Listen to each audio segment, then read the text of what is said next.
Me too. I don't think Females bring us into this world. Come on, fam. Females bring us into this world. They change our diapers. They even breastfeed us if we get breast. They bring us, they care. They even teach us how to fight. Don't they teach us everything? I mean, I had a single mom, you're right. And then guess what? Single moms are first. Single moms. Single moms. Single moms. Single moms. Single moms. That's right, single moms, Single man. moms. That's right. Oh yeah, there's too many single moms, man. Way too many. God bless. They got the little boys. Hey, God bless good to meet you. too, What's your man. name? Clinton Dean. Dean. Good to meet you, man. Yeah. Like the sausage, Jimmy Dean.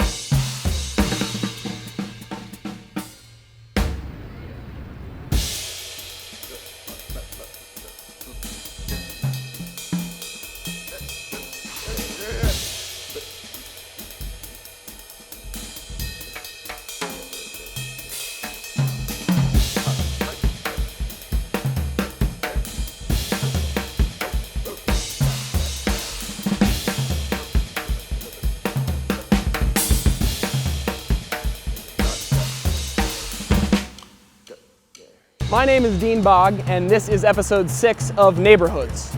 If you're new to the show, it works like this. Every week, I explore a different Pittsburgh neighborhood, and I bring you along for the ride via the eyeball of my camera. Each episode contains my opinions, interviews with local residents, it's raining, Susan, and a ranking of each neighborhood based on the world-renowned Boggs bullshit binary scale. All right. So, put my glasses on or leave them off? however you feel.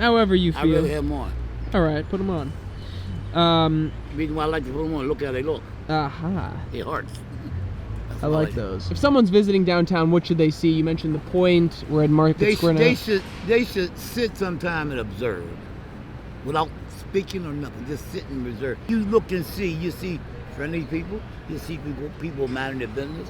You might see people that starting trouble. You might see somebody that's harassing somebody. You might see somebody panhandling the wrong way, cut your lane off while you're walking. But for the most part, most people down here is friendly.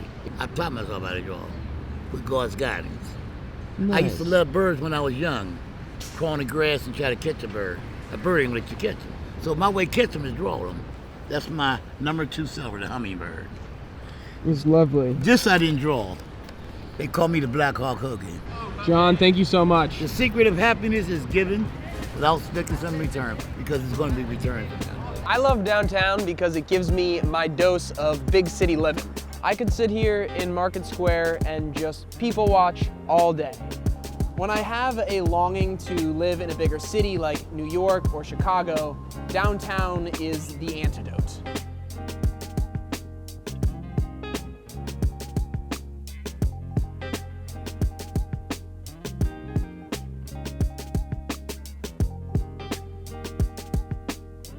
Geographically, downtown is this little pizza slice of land that's formed by the splitting of the Ohio River into the Monongahela and the Allegheny.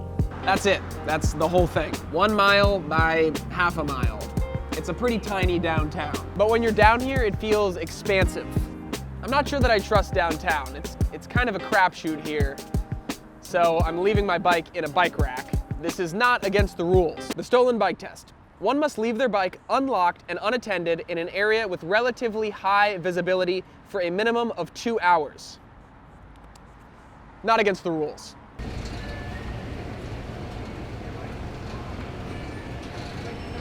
I work downtown.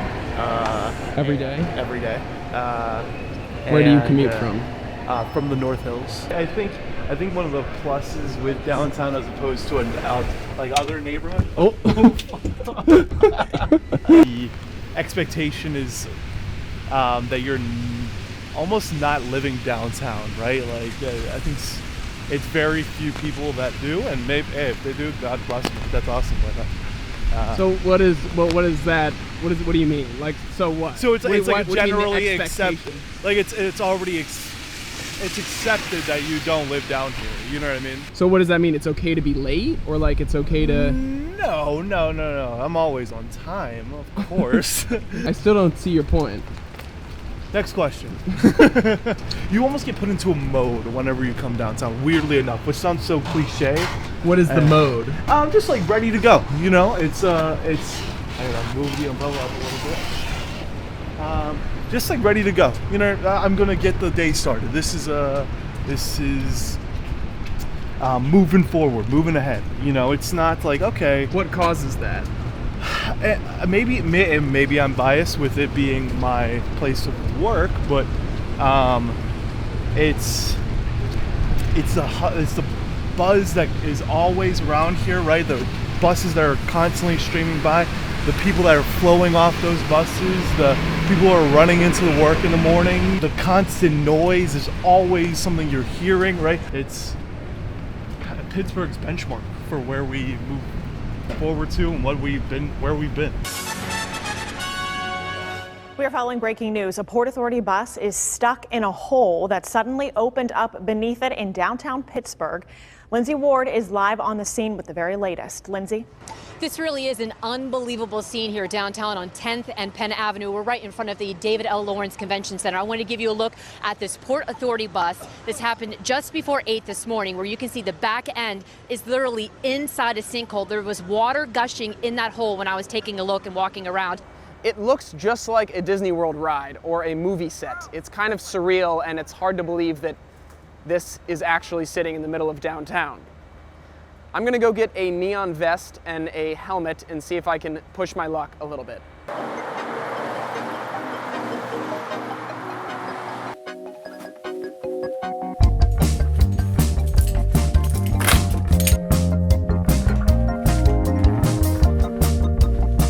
This is really stupid.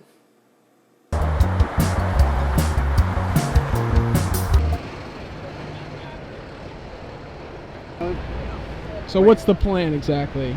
I don't know. They're waiting to set the crane up, and then I have the bus out of the whole first. Yep. Water shut off. From what I understand, the Duquesne lights shut off. Gas is shut off. And Verizon. All right. But no lines are busted, I guess. No utilities are broke. No utilities are down. Hey, how you doing? What's up? How you doing? Dean Bogg. Who are you? Do me a favor. Sure. Until I can get confirmation you're supposed to be there, behind the lines, like back up there. Totally works. Sorry about that. Yeah, you got to stay on that side of the line. Copy that. You don't work for the crane company. You don't work for us here, right? All right, thank you.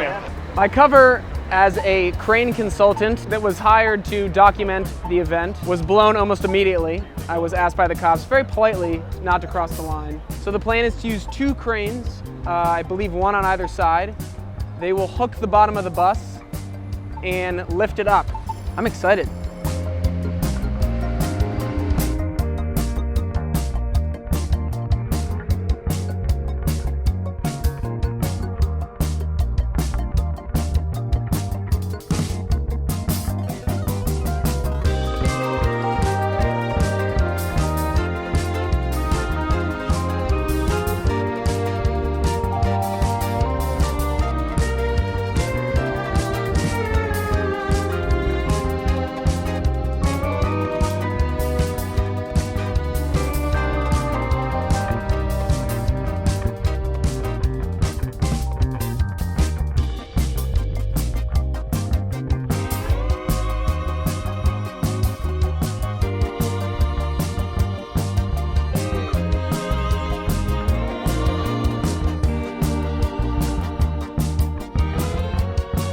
Like most cities, geography has played a huge role in Pittsburgh's founding and growth. Because this chunk of land forks the Ohio River into the Allegheny and Monongahela, holding it was viewed as crucial.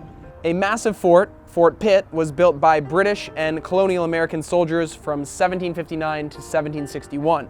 And the people that the fort drew grew up in the areas around the fort, which eventually became Pittsburgh. What used to be Fort Pitt is now the large and lovely Point State Park. The Point also connects directly to this bike trail, which allows me to be downtown in about 12 minutes if I'm hustling. There's also this little park here that contains these frog children that haunt my dreams. My name is Jersey, and my relationship to downtown is I go to school down here. I mean, I like it, but it is like noisy at times. I go to Kappa. Okay. That's a performing arts school, right? Mm-hmm. Do you have an art form? I go for vocal. You go for vocal? Hell yeah. I dig that. What is your favorite thing about specifically going to school down here? I can brag about it. It's not nice to do it, but it's just like I had this special chance to go to this school. What does it mean to you to go to Kappa? That I'm going to make it somewhere in life. Just to finish school and to know that I'm just like not going to be a failure. I'm not going to end up somewhere on the streets.